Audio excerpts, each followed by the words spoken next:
संजय उवाच। दृष्ट्वा तु पाण्डवानीकम् व्यूढम् दुर्योधनस्तदा आचार्यमुपसंगम्य राजा वचनमब्रवीत्।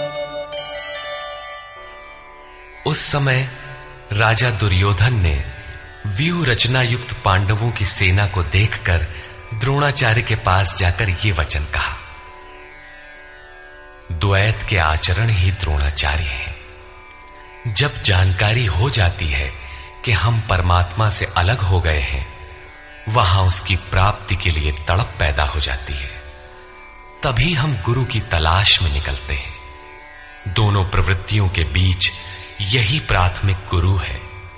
यद्यपि बाद के सद्गुरु योगेश्वर श्री कृष्ण होंगे, जो योग की स्थिति वाले होंगे। राजा दुर्योधन आचार्य के पास जाता है। मोह रूपी दुर्योधन। मोह संपूर्ण व्याधियों का मूल है। राजा है। दुर्योधन दुर अर्थात दूषित, योधन अर्थात वह धन। आत्मिक संपत्ति ही स्थिर संपत्ति है। उसमें जो दोष उत्पन्न करता है वो है मोह। ये प्रकृति की ओर खींचता है और वास्तविक जानकारी के लिए प्रेरणा भी प्रदान करता है। मोह है तभी तक पूछने का प्रश्न भी है, अन्यथा सभी पूर्ण ही हैं। अतः व्यूह रचना युक्त पांडवों की सेना को देखकर, अर्थात पुण्य से प्रवाहित सजातीय वृत्तियों को संगठित देखकर, मोह रूपी दुर्योधन ने गुरु द्रोण के पास जाकर यह कहा। पश्यैतां पाण्डुपुत्राणाम् आचार्य महतीं चमू व्यूढां द्रुपदपुत्रेण तव शिष्येण धीमता। हे आचार्य, आपके बुद्धिमान शिष्य द्रुपद पुत्र धृष्टद्युम्न द्वारा व्यूहाकार खड़ी की हुई पांडु पुत्रों की इस भारी सेना को देखिए।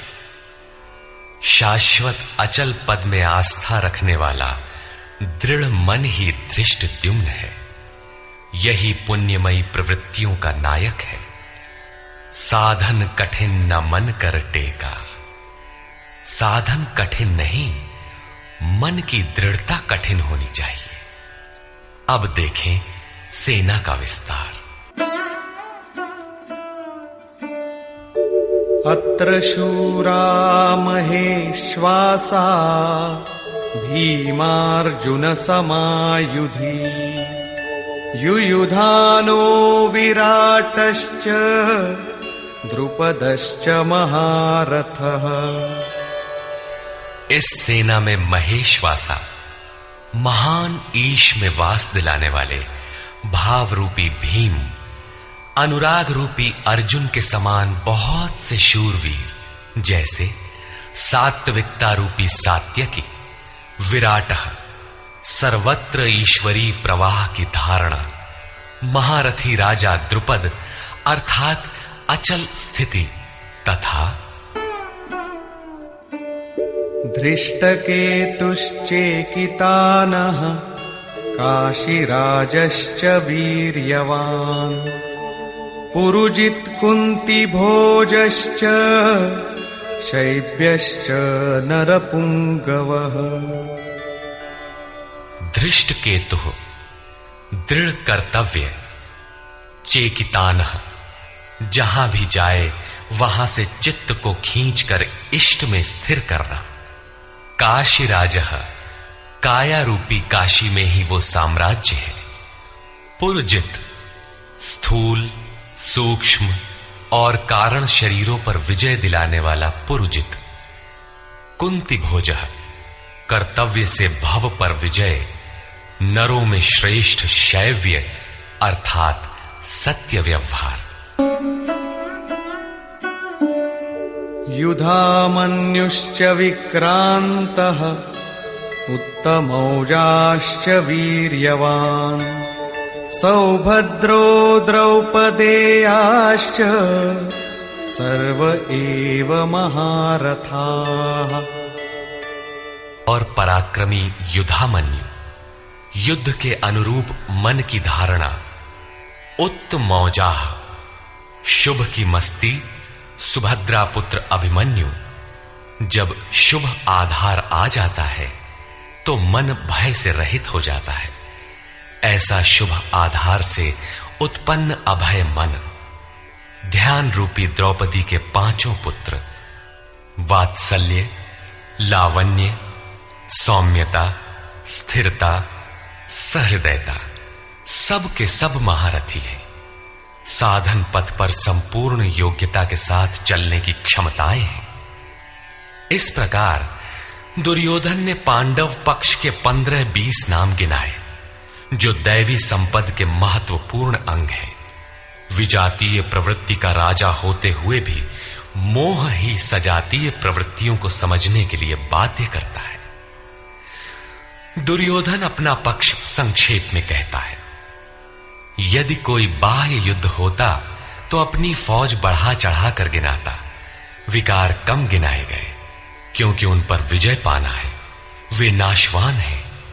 केवल 5-7 विकार बताए गए, जिनके अंतराल में संपूर्ण बहिर्मुखी प्रवृत्ति विद्यमान है, जैसे अस्माकं तु विशिष्टाये तान्निबोध द्विजोत्तम नायका मम सैन्यस्य संज्ञार्थं तान् ब्रवीमि ते। द्विजोत्तम, हमारे पक्ष में जो प्रधान हैं उन्हें भी आप समझ लें। आपको जानने के लिए मेरी सेना के जो नायक हैं उनको कहता हूं। बाह्य युद्ध में सेनापति के लिए द्विजोत्तम संबोधन असामयिक है। वस्तुतः गीता अंतःकरण की 2 प्रवृत्तियों का संघर्ष है, जिसमें द्वैत का आचरण ही द्रोण है। जब तक हम लेश मात्र भी आराध्य से अलग हैं, तब तक प्रकृति विद्यमान है, द्वैत बना है। इस द्वि पर जय पाने की प्रेरणा प्रथम गुरु द्रोणाचार्य से मिलती है। अधूरी शिक्षा ही पूर्ण जानकारी के लिए प्रेरणा प्रदान करती है। वो पूजा स्थली नहीं, वहां शौर्य सूचक संबोधन होना चाहिए। विजातीय प्रवृत्ति के नायक कौन कौन हैं?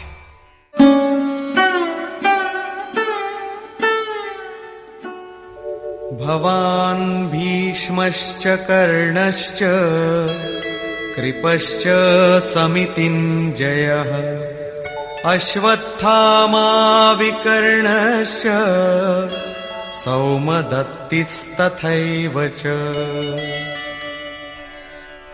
एक तो स्वयं आप द्वैत के आचरण रूपी द्रोणाचार्य हैं। भ्रम रूपी पितामह भीष्म है। भ्रम इन विकारों का उद्गम है, अंत तक जीवित रहता है, इसलिए पितामह है। समूची सेना मर गई, ये जीवित था। शरशैया पर अचेत था, फिर भी जीवित था। ये है भ्रम रूपी भीष्म। भ्रम अंत तक रहता है। इसी प्रकार विजातीय कर्म रूपी कर्ण तथा संग्राम विजयी कृपाचार्य हैं। साधनावस्था में साधक द्वारा कृपा का आचरण ही कृपाचार्य है। भगवान कृपाधाम है और प्राप्ति के पश्चात संत का भी वही स्वरूप है। किंतु साधन काल में जब तक हम अलग हैं, परमात्मा अलग है। विजातीय प्रवृत्ति जीवित है, मोहमयी घिराव है। ऐसी परिस्थिति में साधक यदि कृपा का आचरण करता है तो वो नष्ट हो जाता है। सीता ने दया की तो कुछ काल लंका में प्रायश्चित करना पड़ा। विश्वामित्र दयार्द्र हुए, पतित होना पड़ा।